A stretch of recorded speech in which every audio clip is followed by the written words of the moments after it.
The elegant chandelier lights of the Silver Spoon restaurant cast a warm glow over white tablecloths and crystal glasses. Among the bustling waitstaff moved a young woman with tired eyes but a determined smile.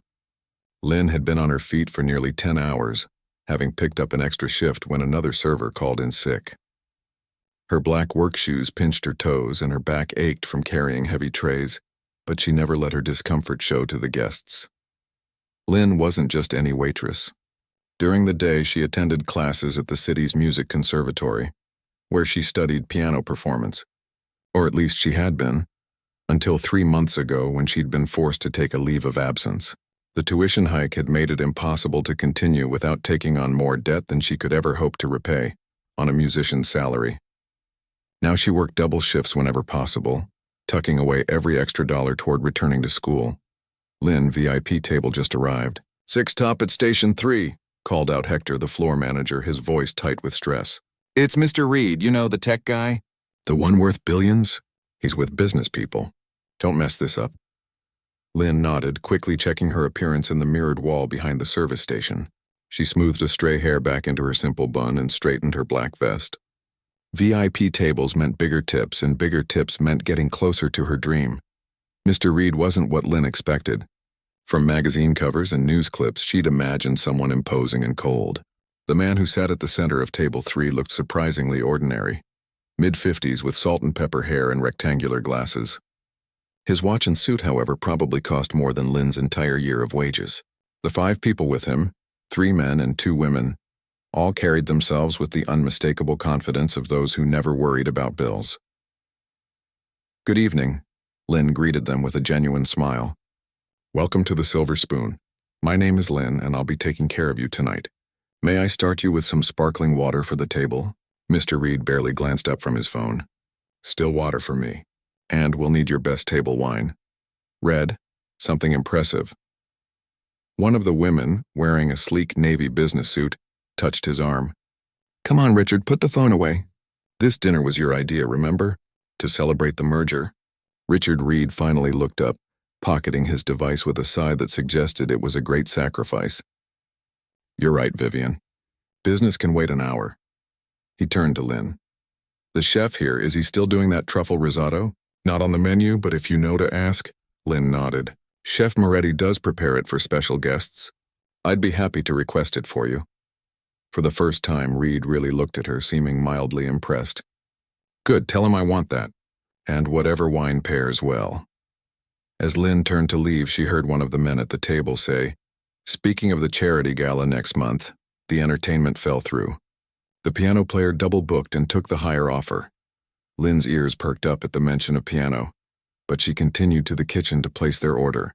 Throughout the next hour, she provided attentive service while catching snippets of their conversation. The charity gala was apparently a major annual event that Reed hosted, raising millions for education programs in underserved communities. "We need someone good," Reed complained, swirling his third glass of the $600 bottle of wine Lynn had brought. "Not another boring classical musician playing the same tired pieces everyone's heard 1,000 times. I want someone with real talent, someone who makes people feel something." Lynn carefully set down the plate of seared scallops in front of him. "Excuse me, but Chef Moretti says the risotto will be ready in about 15 minutes. He's finishing the reduction sauce." Reed nodded absently, then continued his conversation as if Lynn were invisible. "That's the problem with music these days. Everyone's technically perfect but soulless. When I was growing up, my grandmother played piano. She never had a lesson in her life but could make you cry with a simple folk song." Lynn moved around the table, refreshing water glasses and clearing empty appetizer plates. Her mind drifted to the baby grand piano that sat in the corner of the restaurant. More decoration than instrument. The owner had purchased it at an auction because it matched the decor, but as far as Lynn knew, no one had played it in months. Occasionally, on slow nights when she finished her shift early, she would sit at it and quietly play simple melodies with the volume kept low. The conversation at Reed's table shifted to business matters, stock options, market projections, and competitive analysis. Lynn continued her rounds to other tables but kept an extra attentive eye on the VIP group. When she returned with the risotto, the mood had lightened considerably, aided by the excellent wine. "This smells divine," remarked one of the businessmen as Lynn set down the creamy rice dish flecked with black truffle shavings. Wait until you taste it, Reed said with satisfaction. This chef is a genius with simple ingredients. That's real talent, taking something ordinary and making it extraordinary. Lynn worked methodically, making sure everything was perfect for the table. As she leaned in to clear a bread plate, she accidentally bumped Reed's water glass. It didn't spill, but her quick save, catching it before it tipped completely, drew his attention to her hands. Those are pianist's hands, he said suddenly, interrupting his own story about a recent yacht purchase. Lynn froze, surprised by the personal observation. I'm sorry? Your hands. Long fingers, strong but delicate. You play piano, don't you? His tone wasn't a question so much as an accusation. The table fell silent, all eyes suddenly on Lynn. Her cheeks warmed under the scrutiny. Yes, I studied piano. I'm actually a student at the conservatory, or was until recently. The woman named Vivian leaned forward with interest. Why did you stop? Lynn rarely discussed her personal life with customers, but something in the woman's genuine curiosity made her answer honestly. Tuition increases. I'm taking time off to save money. She tried to keep her voice matter-of-fact, not wanting pity. Reed's eyebrows shot up. He set down his fork and looked at Lynn with new interest. So you're actually trained? Classically? Yes, sir. Since I was 6. A slow smile spread across Reed's face. Not warm exactly, but calculating, as if he'd just solved a puzzle. That piano, he said, pointing to the dust-gathering instrument in the corner. Does it work? Hector, the manager, who had been hovering nearby to ensure the VIP table received perfect service, stepped forward. It's mostly decorative, Mr. Reed, but yes, it's functional. Reed's smile widened. Wonderful. He turned to Lynn. Play something. Lynn blinked, not sure she had heard correctly. I'm sorry? Play the piano. He gestured expansively. You say you're conservatory trained. Prove it. The other diners at his table looked uncomfortable. One of the men cleared his throat. Richard, the waitress, is working. Maybe this isn't nonsense, Reed cut him off. If she's as good as she claims, this should be easy. Besides, I'm trying to solve your entertainment problem, aren't I? He turned back to Lynn. One piece. Your choice. Lynn looked to Hector, panic rising in her chest. The restaurant was half full, not packed, but certainly not empty. The idea of playing in front of all these people, on an instrument that likely hadn't been tuned in months. While in her work uniform, Hector gave a slight nod, clearly unwilling to deny anything to a billionaire who might become a regular. It would have to be quick, Lynn said, her voice barely above a whisper. I have other tables. Reed waved a hand dismissively. They can wait 5 minutes. He turned to Hector. Her other tables will get compensatory desserts on me. Lynn felt trapped. Refusing might cost her this job, one of 2 she worked to save for tuition. Playing poorly on an out-of-tune piano could be humiliating, but somewhere beneath the anxiety flickered a tiny spark of hope. Perhaps this bizarre request was an opportunity. One piece, she agreed, setting down her serving tray. As Lynn walked toward the piano, she felt dozens of eyes following her. Other diners looked up from their meals, curious about the unexpected development. The restaurant's ambient chatter dimmed slightly. She heard Reed say to his table, loud enough for others to hear, "Let's see if she's actually got talent or if she's just another waitress with dreams too big for her abilities." The words stung, but Lynn kept walking. She knew men like Reed saw people like her as entertainment, not equals. But she also knew something he didn't. When her fingers touched piano keys, she became someone else entirely, someone who had never been just another anything. The piano bench was cool and smooth as she sat down, adjusting her position by muscle memory. The instrument was indeed dusty, clearly more showpiece than musical tool. Lynn took a deep breath and placed her fingers on the keys, testing a few notes. As she suspected, it was noticeably out of tune, but not unplayably so.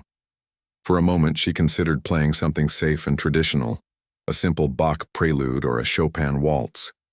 But Reed's dismissive words echoed in her mind. He wanted proof of talent. Fine, she wouldn't give him what he expected. Lynn closed her eyes, shutting out the restaurant and the watching faces.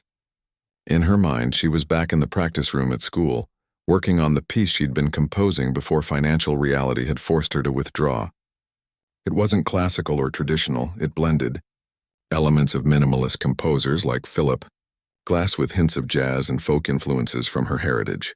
She took one more deep breath and began to play.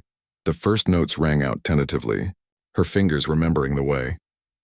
The piece began simply, almost hesitantly, like someone testing the waters before diving in.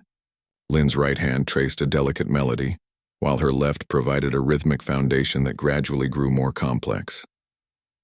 As she played, Lynn forgot about Reed and his business associates. She forgot about the other diners and her aching feet. All that existed was the music flowing from somewhere deep inside her, through her fingers and into the world. The first minute of Lynn's performance was met with polite attention. A few diners glanced over curiously before returning to their meals and conversations. At Reed's table, the business people exchanged uncomfortable looks, clearly embarrassed by their host's impulsive demand. Reed himself leaned back in his chair, arms crossed, watching with narrowed eyes as if evaluating a potential investment. Lynn's composition built slowly, like a story finding its voice. The restaurant's old piano had a slightly muffled quality, but even through the imperfect instrument, something genuine began to emerge. By the second minute, several conversations around the room had naturally paused. A waiter carrying a tray of cocktails slowed his pace to listen. As her right hand traveled into higher registers, Lynn's melody took flight. The notes spoke of yearning, of dreams just beyond reach. Her left hand provided a steady, pulsing rhythm that felt like footsteps on a long journey. The music wasn't showy or technically complicated, but it had something many technically perfect performances lacked: raw honesty. A young couple on a first date stopped mid-conversation, their hands finding each other across the table without conscious thought. An elderly man dining alone closed his eyes, the corners of his mouth lifting in a small private smile. At the bar, a businessman set down his phone for the first time that evening. Reed uncrossed his arms, his expression shifting from skepticism to curiosity. One of the women at his table, the one who had reminded him to put away his phone earlier, quietly dabbed at the corner of her eye with her napkin. By the third minute, nearly every conversation in the restaurant had ceased. The kitchen staff peeked through the swinging doors, drawn by the unexpected sound. Hector stood frozen near the host stand, his clipboard forgotten in his hands. Even the cooks, usually immune to the dining room's atmosphere, worked more quietly, allowing the music to flow uninterrupted. Lynn remained unaware of the transformation happening around her. Her eyes stayed closed, her world reduced to the feeling of keys beneath her fingers and the music flowing through her. As the piece reached its emotional peak, her body swayed slightly with the rhythm. This wasn't a performance, it was a confession, a sharing of her innermost thoughts through the language she knew best. The final section of her composition brought the journey full circle, returning to the simple, questioning melody from the beginning. But now it was transformed, stronger, more confident, though still carrying that essential vulnerability. The last notes hung in the air like a question left unanswered, then faded into silence. For 3 heartbeats, the entire restaurant remained perfectly still. No silverware clinked against plates. No chairs scraped against floors. No one spoke. It was the purest silence the busy establishment had likely ever experienced, the kind of silence that follows something unexpected and true. Then someone near the back began to clap. Others joined immediately, as if released from a spell. Within seconds, the applause spread throughout the dining room. Several people stood. The young couple on their first date beamed at Lynn as if they'd just witnessed something they would tell their grandchildren about someday. Lynn's eyes flew open, her cheeks flushing with surprise as she registered what was happening. She hadn't been performing for applause, she'd almost forgotten anyone was listening. The sudden attention made her want to disappear back into the kitchen. She stood quickly and gave an awkward little bow, unused to being the center of attention while not sitting at a piano bench. As the applause continued, her eyes automatically sought out Reed's table. She expected to see the same dismissive expression, perhaps now tinged with surprise.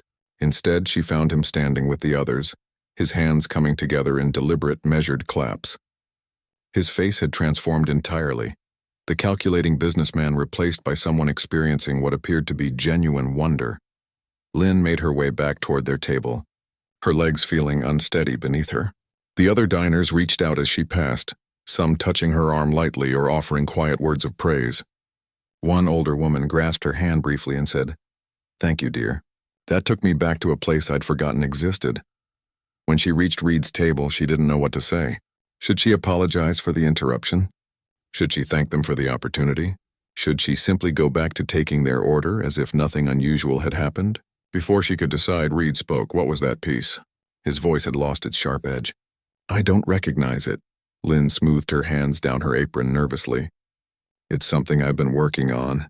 My own composition." The table fell silent again, but this time with a different quality. Surprise rather than embarrassment. "You wrote that?" asked one of the businessmen, setting down his wine glass. Lynn nodded. "It's not finished yet. I'm still working on the middle section." Reed stared at her as if seeing her for the first time. "Not finished? That wasn't some famous piece you've practiced 1,000 times?" "No, sir. Just mine."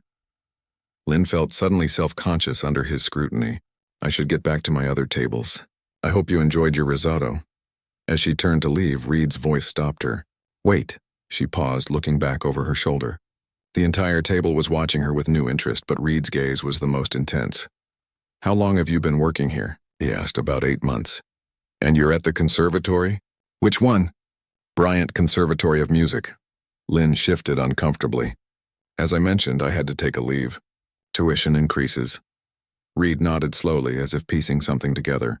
"What year were you?" "Third year. I have 3 semesters left." Lynn didn't add that at her current rate of saving, those 3 semesters might take years to complete. Reed reached into his jacket and pulled out a business card. It was simple black with white lettering, just his name and a phone number. No company, no title. The card of someone who needed no introduction. "Call this number tomorrow morning at 9. Ask for Diane." He held out the card. "She's organizing a charity event next month. The entertainment just canceled." Lynn stared at the card, not reaching for it. "I don't understand." "I want you to play at my charity gala. That piece, your piece, and whatever else you think would work for the evening." His tone made it clear this wasn't a request so much as a decision already made. One of the women at the table, the one who had been moved to tears by Lynn's playing, leaned forward. "The gala raises money for education access, scholarships for talented students who otherwise couldn't afford to continue their studies." She gave Lynn a meaningful look. "It's quite well attended by people who support the arts." Lynn's heart began to race. A charity gala would mean exposure to exactly the sort of people who might help her return to school. Donors, patrons of the arts, people with connections. But more importantly, it would mean a chance to play her music for an audience who came specifically to listen. "I don't have anything appropriate to wear to such an event," she said, the practical concern slipping out before she could stop herself. Reed waved his hand dismissively. "Diane will handle all of that. Proper attire, transportation, everything. The pay is quite good," added the businessman who had earlier tried to defend Lynn from Reed's demand. "Our previous pianist was getting $5,000 for the evening." Lynn nearly dropped her serving tray.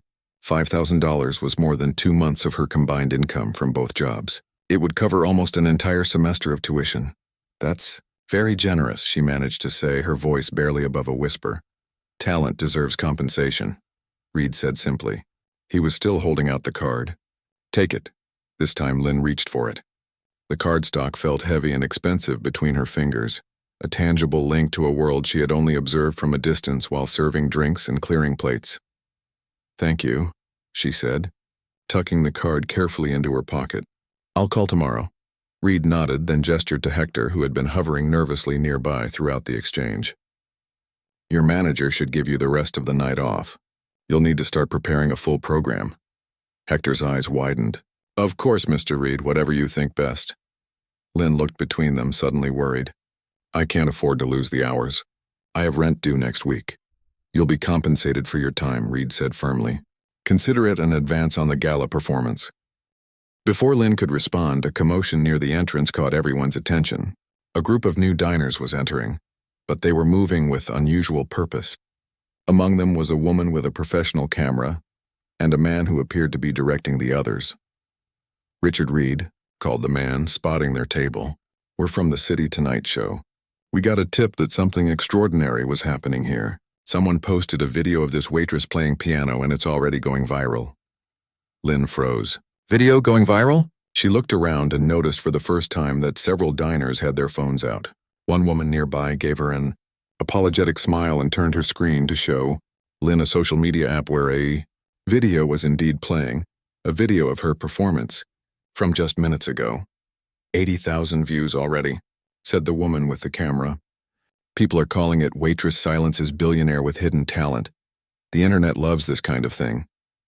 Reed looked momentarily annoyed at the interruption, but then his expression shifted to something more calculating. He glanced at Lynn, then back at the TV crew. Perfect timing, he said, standing to greet them. We were just discussing Ms. Lynn's upcoming performance at my annual charity gala. Perhaps you'd like the exclusive story? Lynn's head spun. Everything was moving too quickly. 10 minutes ago, she had been a waitress with fading dreams. Now she was apparently viral on the internet, booked for a prestigious performance and about to be interviewed on television.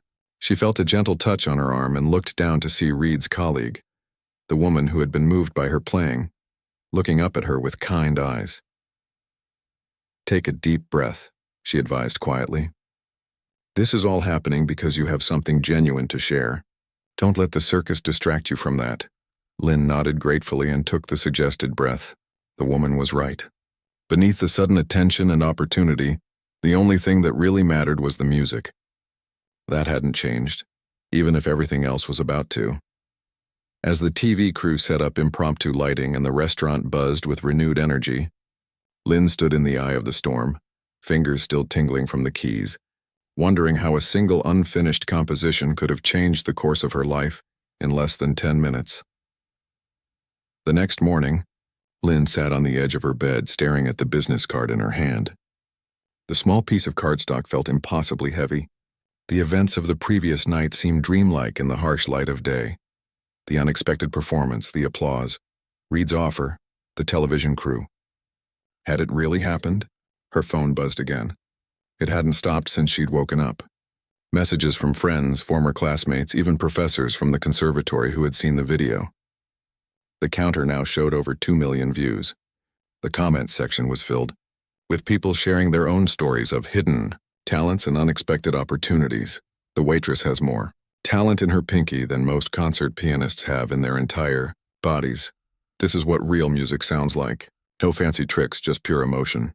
I cried watching this, twice. Lynn set the phone down, overwhelmed. She glanced at her small digital clock. 8:55 a.m.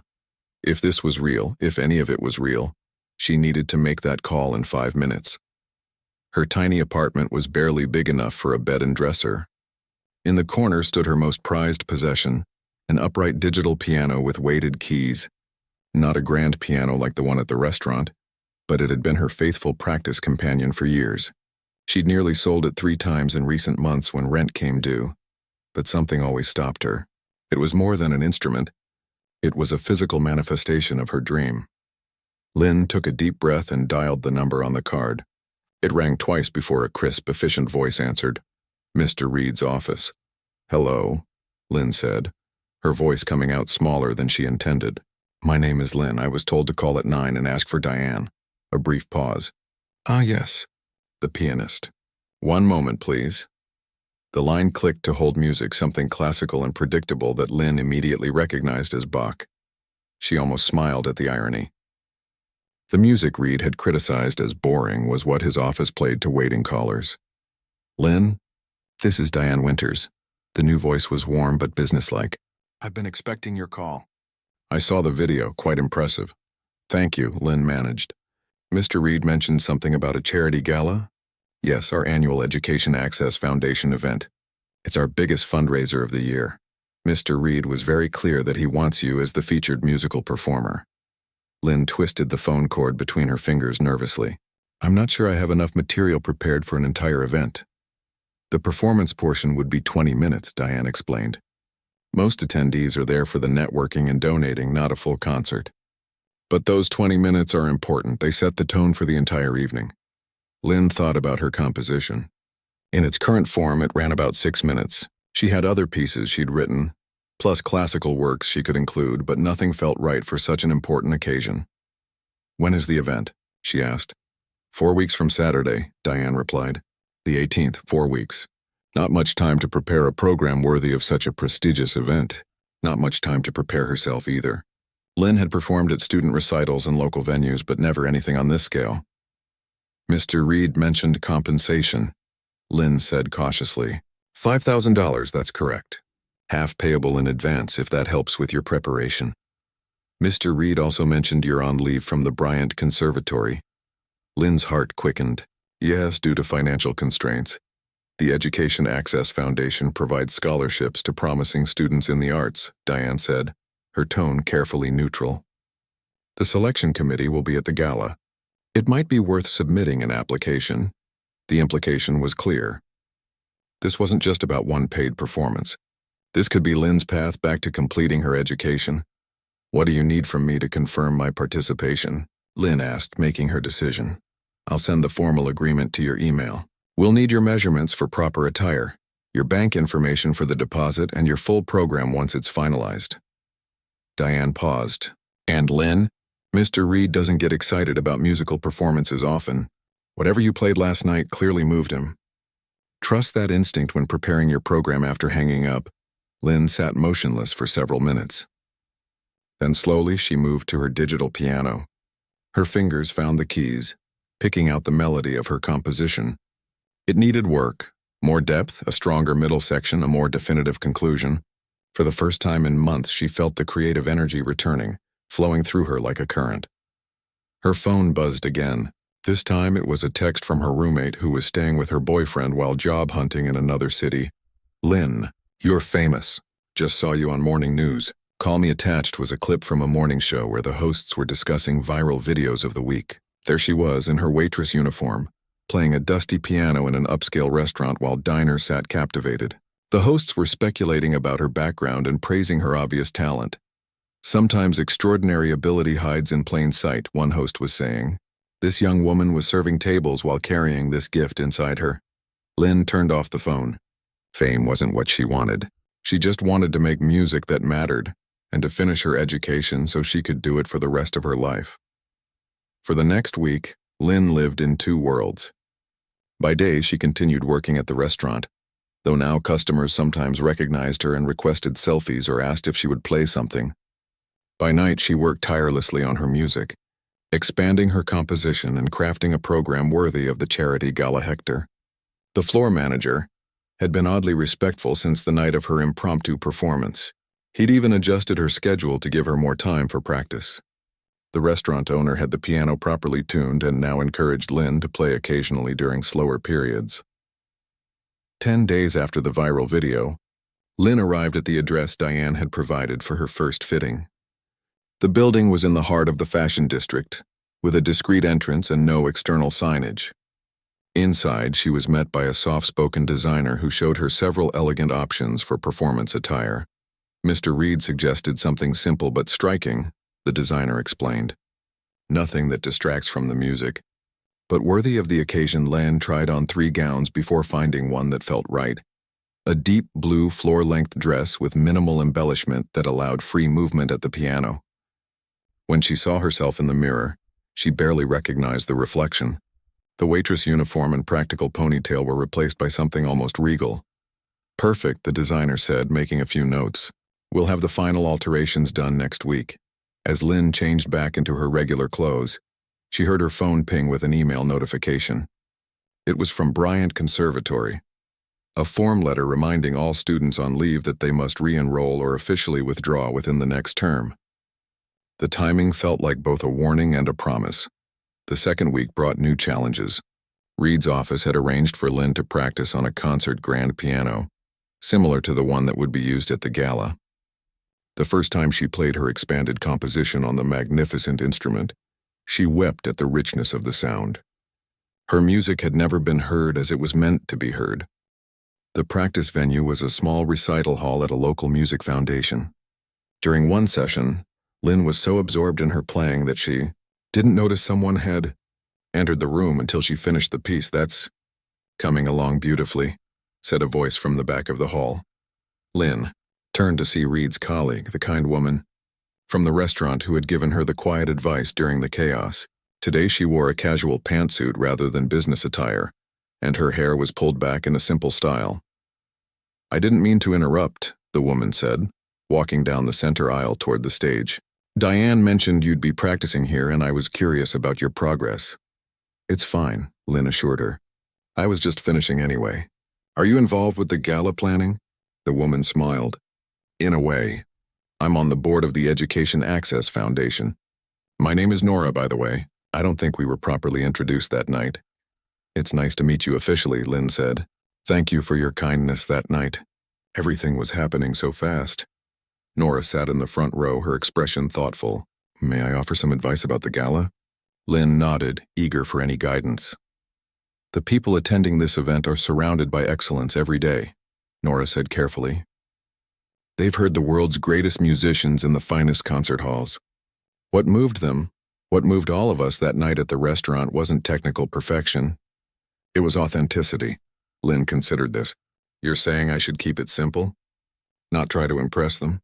I'm saying that what you have is already impressive, Nora corrected gently. That composition speaks to something universal. Don't lose that in your preparation. As the third week began, Lynn received her first payment from Reed's Foundation. She immediately paid 2 months of rent in advance and enrolled for the upcoming semester at the conservatory. The act felt both terrifying and liberating, a declaration of faith in her own future. The viral video had begun to fade from public attention, replaced by newer sensations. But its impact on Lynn's life remained. Her composition, now titled Waiting, had evolved into a 12-minute piece that told her story without a single word.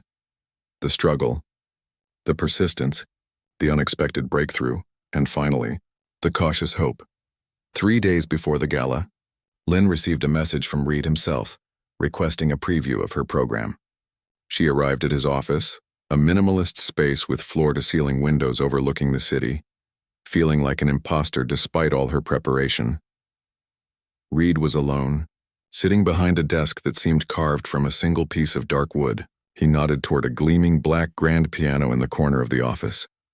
Show me what you prepared, he said without preamble. Lynn sat at the piano, adjusted the bench, and took a moment to center herself. Then she began to play. She started with Waiting, her signature piece. As the familiar notes filled the space, she felt herself relax into the music. This was her truth, her story. When she finished, she moved seamlessly into 2 shorter original compositions that complemented the first. Throughout her performance, Reed sat motionless, his expression unreadable. When the final notes faded, Lynn turned to face him, hands folded in her lap.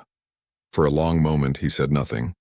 Then, unexpectedly, he smiled, a genuine expression that transformed his face.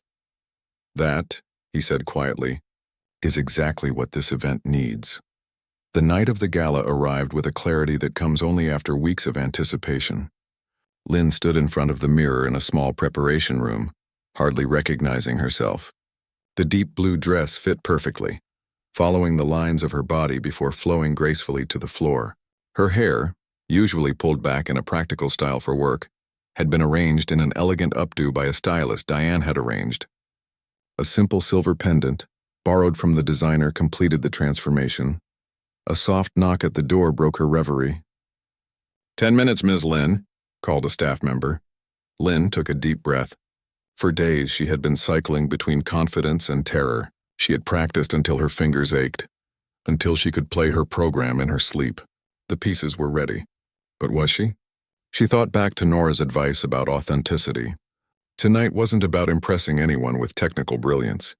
It was about sharing something true. Another knock, more familiar this time. May I come in? It was Nora's voice. Of course, Lynn called, smoothing her dress nervously. Nora entered, elegant in a simple black gown. Her smile was warm and reassuring.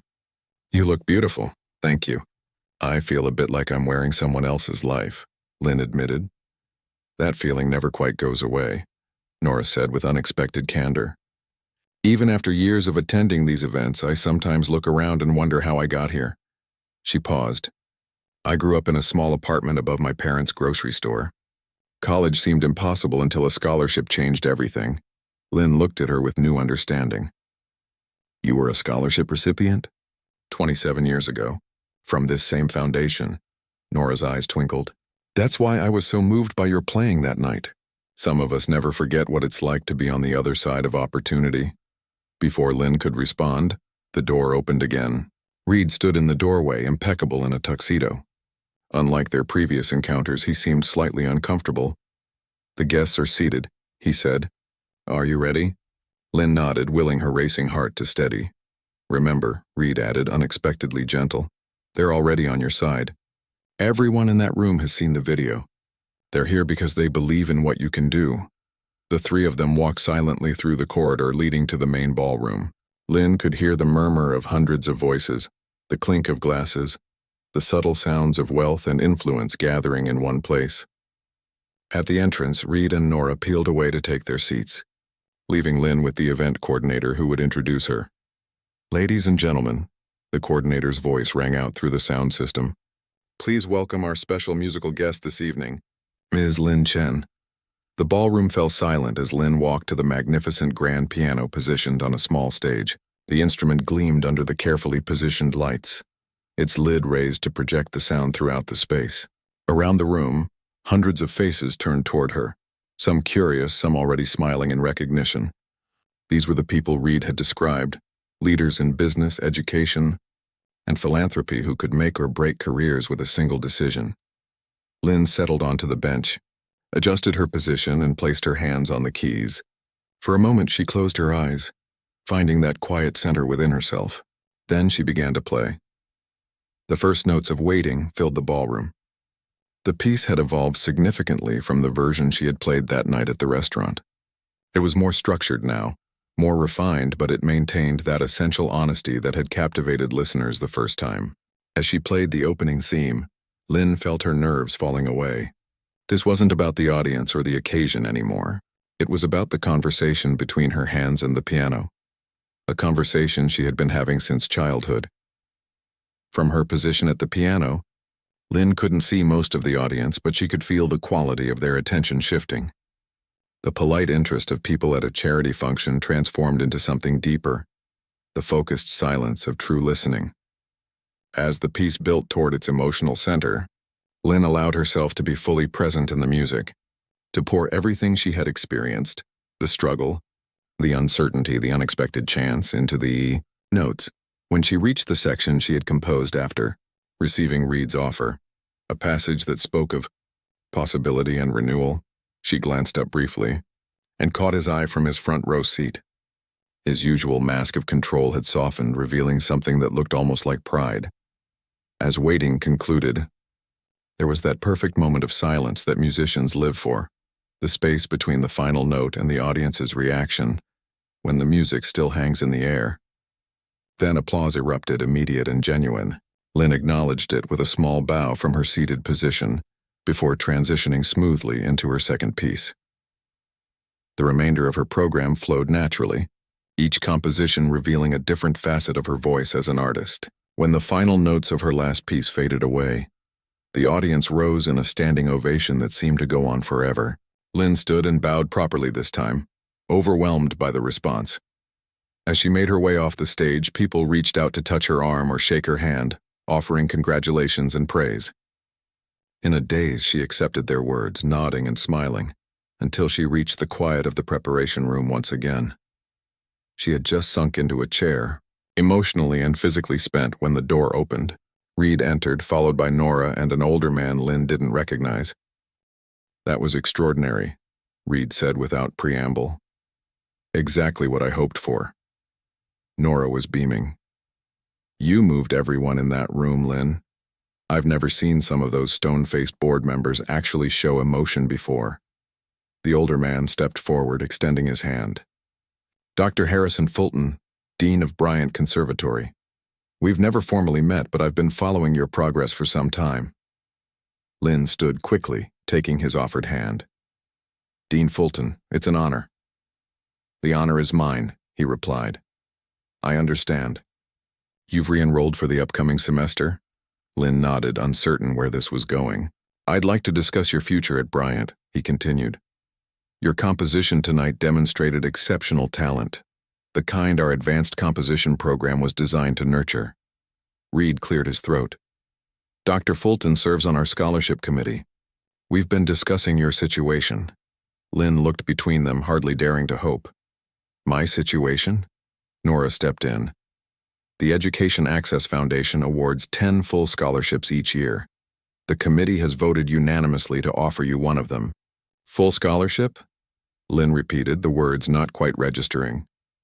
Tuition, fees, housing stipend, and a small living allowance, Dr. Fulton confirmed. Renewable through completion of your degree, provided you maintain academic standards, which, based on your previous record, should not be a problem. Lynn's legs suddenly felt weak. She sank back into her chair. I don't know what to say. Say you'll accept, Reed suggested, a rare smile softening his features. Of course I accept, Lynn said, her voice breaking slightly. This changes everything. There's more, Nora added. Reed's music publishing company would like to offer you a development deal for your compositions. Nothing that would interfere with your studies, but an opportunity to have your work professionally recorded and distributed. Lynn looked at Reed in surprise. You have a music publishing company? He shrugged. One of many investments. We specialize in new composers who bring something distinctive to their genre. Like authenticity? Lynn asked, remembering Nora's advice. Exactly like that, Reed confirmed. The conversation continued. Details were discussed, plans were made. Eventually, Dr. Fulton excused himself to return to the gala, and Nora followed after giving Lynn a warm hug. Reed lingered, seeming uncharacteristically hesitant. I owe you an apology, he finally said. Lynn looked up, surprised. For what? For how we met. For putting you on the spot that night at the restaurant. It was arrogant and inconsiderate. Lynn considered this. It was, she agreed. But without that moment, none of this would have happened. Reed nodded thoughtfully. Sometimes the right thing happens for the wrong reasons. He paused. My grandmother really did play piano without formal training. Hearing you that night, it reminded me of her, of why music matters in the first place. Before Lynn could respond, there was another knock at the door. The event coordinator peeked in. Mr. Reed, they're ready for your speech. Reed straightened his tie. Duty calls. Will you join us for the remainder of the evening? There are some people you should meet. I'll be out in a moment, Lynn promised. Alone again, Lynn took a deep breath, trying to process everything that had happened. 4 weeks ago, she had been a waitress with fading dreams, serving meals to people whose lives seemed impossibly distant from her own. Now she stood on the threshold of a different future entirely. Her phone buzzed with a text from her roommate. How did it go? Lynn smiled, typing back. I'll tell you everything tomorrow, but I think I just got my life back. She slipped the phone into the small clutch purse that matched her gown and stood, smoothing the blue fabric one last time. Beyond the door, the gala continued. People networking, donations being pledged, connections being made. Among them were individuals who would shape her future as a composer and musician. For a brief moment, Lynn felt that familiar sense of being an imposter, of not belonging in this world of wealth and influence. Then she remembered the absolute silence of the ballroom when she finished playing, how her music had reached across all barriers of status and background to touch something universal. That was the power she had always sought through music, not fame or recognition, but connection. Tonight had given her the chance to forge that connection with hundreds of people at once, and in doing so, she had changed the course of her own life. Lynn squared her shoulders, lifted her chin, and opened the door, stepping back into the brilliantly lit ballroom not as a waitress playing someone else's piano, but as herself, a composer with something meaningful to share with the world. 6 months after the charity gala, Lynn sat in the green room of Wilson Concert Hall trying to calm her racing heart. Through the door she could hear the murmur of the audience gathering for her first public recital. Not a student showcase or charity event, but a proper concert featuring her original compositions with her name on the marquee. She smoothed the fabric of her dress, a new one, purchased with her own money from the advance Reed's publishing company had provided. The past 6 months had transformed her life in ways she still struggled to comprehend. The scholarship had allowed her to return to the conservatory full-time, where she'd been moved to the advanced composition program under Dr. Fulton's personal mentorship. Her professors, who had always recognized her talent, now treated her with a new respect. Fellow students who had once barely noticed her now approached for advice or collaboration. More importantly, she no longer spent her evenings serving tables. Instead, she devoted those hours to composing, refining her technique, and occasionally performing at smaller venues to build her reputation. Waiting, now professionally recorded and distributed through Reed's company, had found an audience far beyond that viral video. Music streaming platforms featured it on playlists with titles like Contemporary Piano and Peaceful Focus, bringing her work to listeners around the world. A soft knock interrupted her thoughts. Nora peeked in, elegant as always in a simple but expensive pantsuit. Over the months, she had become something between a mentor and friend to Lynn. "How are you feeling?" Nora asked, settling into the chair beside her. "Terrified," Lynn admitted. "What if they don't like the new pieces?" Nora smiled. "They will. But even if someone doesn't, that's part of being an artist. Not everyone connects with every piece of music." Lynn nodded, trying to absorb this wisdom. "Is Reed coming?" "I haven't heard from him." "He's already here." Front row, looking uncomfortable in a tie as usual. Nora's expression softened. "He won't admit it, but he's proud of what you've accomplished. We all are." The stage manager appeared at the door. "5 minutes, Ms. Chen." After Nora left with a reassuring squeeze of Lynn's hand, the young pianist closed her eyes and tried to center herself. She thought back to that night at the Silver Spoon, when a demanding billionaire had forced her to play on a dusty, out-of-tune piano. How terrified she had been. How certain that humiliation awaited. How completely wrong she had been. Life rarely moved in straight lines. Sometimes the most painful moments, the ones that seemed designed to break you, became unexpected doorways to something better. Reed's arrogant demand had been just such a moment. The stage manager returned. "It's time." Lynn rose and followed him through the backstage area to the wings. From here, she could see the concert hall filled with people. Some she recognized, most she didn't. In the front row sat Reed, looking slightly uncomfortable in formal attire but present nonetheless. Beside him was Nora, and next to her, Dr. Fulton. Other faculty members from the conservatory were scattered throughout the audience, along with music critics, industry professionals, and ordinary people who had connected with her music. "Ladies and gentlemen," came the announcement, "please welcome composer and pianist Lynn Chen."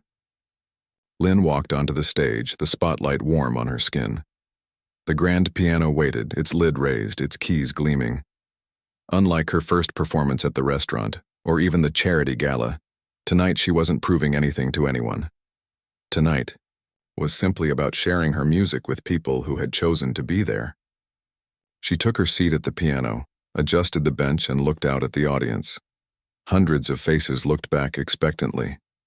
She found Reed's eyes in the front row and gave him a small nod of acknowledgement. He returned it with the barest hint of a smile. Lynn placed her hands on the keys and began to play. Her program started with Waiting, the piece that had changed everything. But tonight it sounded different, more assured, more polished, yet still carrying that essential honesty that had first captured people's attention. As she played, Lynn allowed her mind to drift back over the journey of the past 6 months. She remembered the day she'd moved out of her tiny apartment into the conservatory housing provided by her scholarship. Her former roommate had helped, marveling at how quickly life could change. One day you're picking up extra shifts to make rent, the next you're getting written up in music magazines, she had said, shaking her head in amazement. Lynn remembered her first meeting with the production team at Reed's publishing company. How intimidated she had been by their expertise and the state-of-the-art recording studio. They had welcomed her ideas, treated her compositions with respect, and guided her through the unfamiliar process of professional recording. She remembered the first time she heard her music on a popular streaming playlist. How surreal it had felt to see her name alongside established composers. The comments from listeners had moved her to tears. "This got me through a really hard week. I listen to this while studying and it helps me focus like nothing else. There's something so honest about this music. It feels like a friend." As Lynn transitioned into her second piece, a new composition inspired by her changed circumstances, She reflected on how much of her audience remained unaware of her full story. To most, she was simply an emerging talent, not the waitress from the viral video. That label had faded as her actual music took center stage. The performance continued, each piece flowing naturally into the next. Lynn felt that rare state of being fully present in the music, completely connected to the instrument and the moment. The audience responded with deep attention, the quality of their silence telling her they were truly listening, not merely attending a cultural event. When she reached her final piece, the most ambitious of her new compositions, Lynn allowed herself a moment of pure gratitude.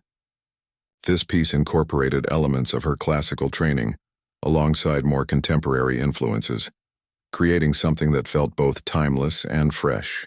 It spoke of her journey not through literal storytelling, but through emotional truth, the uncertainty, the breakthrough, the ongoing growth. As the final notes resonated through the concert hall, there was that perfect moment of silence that musicians treasure, the space between sound and response. Then the applause began, growing quickly into a standing ovation. Lynn rose from the bench and bowed deeply, emotion threatening to overwhelm her. The applause continued as she took a second bow, then a third. Finally, she gestured to the piano in acknowledgement of the instrument that had been both her challenge and her voice. Backstage after the performance, Lynn was greeted by Dr. Fulton and several faculty members, all offering congratulations. Music critics waited for brief interviews, and representatives from other recording labels discreetly presented their cards. Through it all, Lynn maintained a centered calm, thanking everyone sincerely but never losing sight of what mattered most, the music itself. Eventually, the crowd thinned, leaving Lynn alone in the green room once more. She had just begun gathering her things when there was a knock at the door. "Come in," she called, expecting perhaps a forgotten congratulation or question. Reed entered, looking slightly out of place among the flowers and cards from well-wishers. He carried no flowers, offered no immediate praise. Instead, he closed the door behind him and stood awkwardly for a moment. "You've come a long way from that restaurant piano," he finally said. Lynn smiled. "I have, though I'll always be grateful for that night, even if your methods were questionable." Reed actually chuckled, a rare sound from him. "I've been thinking about that night, about why your playing affected me so strongly." He paused. "My grandmother used to say that true music isn't about the notes, it's about the spaces between them, where the meaning lives. Academic musicians often forget that." "I try not to," Lynn said simply. "I know. That's why people respond to your work."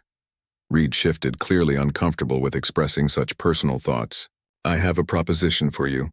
My foundation is expanding its education initiative. We want to establish a program that identifies talented young musicians in underserved communities, kids who would never have access to proper training." Lynn's interest was immediately piqued. "That sounds wonderful. We need someone who understands both worlds, the formal training and the struggle to access it. Someone who can help evaluate potential and design appropriate curriculum." He met her eyes directly. "Would you be interested in consulting on this project? It wouldn't interfere with your studies or composition work." Lynn felt a surge of emotion. 6 months ago, she had been struggling to stay afloat. Now she was being offered a chance to help others facing similar challenges. "I would be honored," she said simply. Reed nodded, satisfied. "Good. Diane will be in touch with the details." He turned to leave, then paused at the door. "Tonight was exceptional, by the way. You've proven my instincts correct." After he left, Lynn sat quietly in the green room processing everything. On her phone, notifications continued to appear. Messages from friends, comments on social media about the performance, emails from industry contacts. Her new reality. Yet amid all the external validation, what resonated most deeply was the opportunity Reed had just offered. The chance to hold the door open for others, as it had been held open for her. She gathered her belongings and switched off the green room light. In the empty hallway, the sound of her footsteps echoed softly. The concert hall had emptied. The audience dispersed back into their lives, carrying pieces of her music with them. Outside, the night air was cool on her skin. A car waited to take her back to the conservatory housing, where her piano stood near the window, ready for tomorrow's practice. Her journey was far from over. In many ways, it was just beginning. There would be challenges ahead, new skills to master, artistic growth to pursue. But tonight, walking from the concert hall toward the waiting car, Lynn felt a profound sense of having arrived exactly where she was meant to be. Not through luck or magic, but through the mysterious alchemy that transforms difficult moments into doorways and strangers into catalysts for change. The billionaire had insisted a waitress play piano, and in doing so he had helped her find her true voice.